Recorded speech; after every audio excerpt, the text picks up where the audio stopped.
Yahoo, guys! We're back. Welcome to Zach's Movie Reviews. Today I'm going to be talking about the Super Mario Galaxy movie. Shout out to a loyal fan, Nito7579,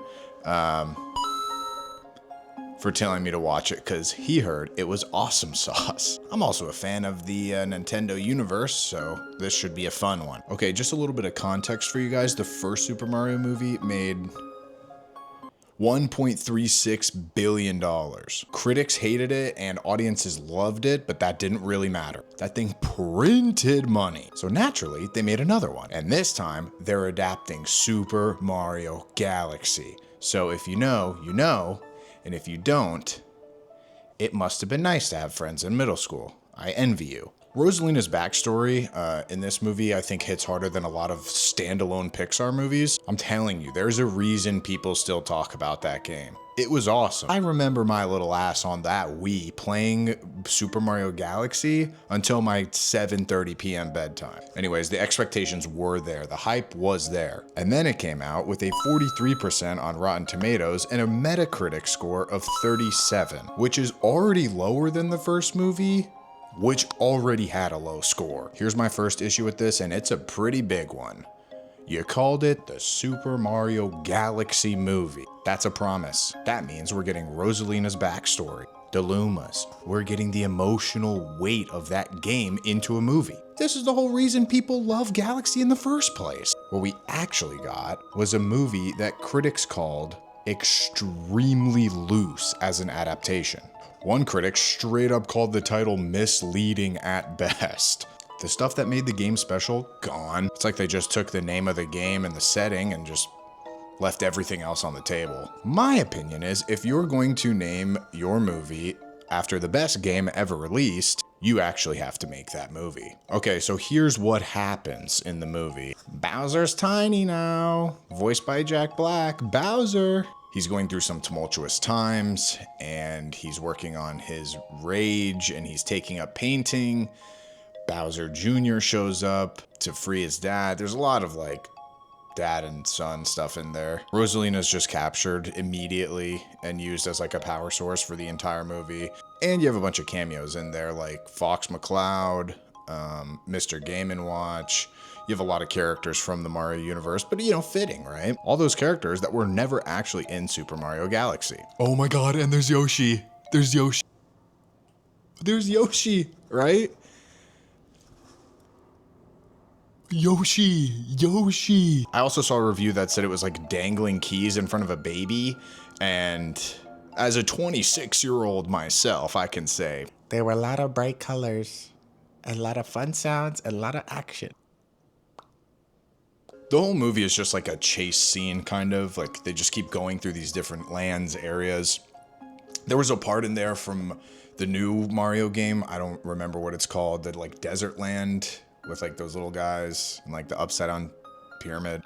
Here's the thing that really ties it all together though for me. I don't think these types of movies really care about the story. I think they care more about recognition. The whole point of every scene felt like it was just there to show you something you recognize, so you get that little quick hit of dopamine. To be fair though, the animation style of this movie was phenomenal. Even critics who hated this movie said that the visuals were pretty stunning, and I agree. The galaxy environments really do pop, and I think as like a visual experience, this movie nailed it. Quick side note, Miyamoto, the creator of Mario, went on record after the reviews dropped, said he was truly baffled that critics did not like the movie as much as he thought they would, and then in a big baller play decided to say that critics are not supportive of the film industry.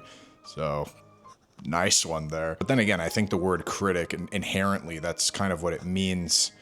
It might be a language thing with him. I don't know. Honestly, I think Nintendo, Miyamoto, and whatever film company did that, they were in for another cash grab, another quick one. We didn't even get like a Jack Black song feature of the summer. He's been on a tear the past couple years, and I was sad to see we didn't get something like that. The promotion for this movie, too, was also out of control. I was seeing it on every major social media platform of like Chris Pratt doing like little fun TikTok games with Jack Black. Just shut up and make the fucking Mario movie, right? Here's where I'm at, right? So if you have children, They're gonna love it.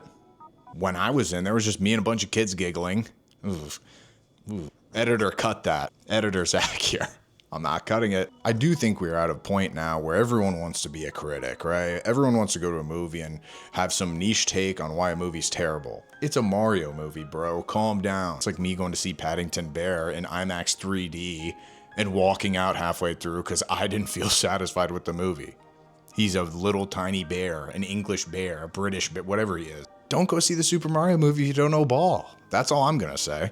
I liked it. It was an easy watch. It was a fun watch, right? It was just, there was no like downtime in the movie because it was just like keys in the face. The storytelling though was pretty abysmal. I don't know if they have another movie in the works. I hope they do. I want to see Jack Black come back and nail it. Maybe they're planning something. I don't know.